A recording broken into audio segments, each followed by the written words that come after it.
Please follow me.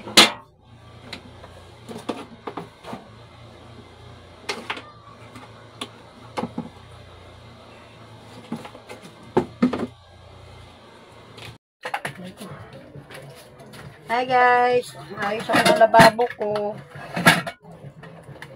Kasi Sira na kasi lababo ko walang budget kaya ito tagpi na lang siya. kailangan ayusin kasi may lababo. Mabait na naman, ma. Saan pupunta?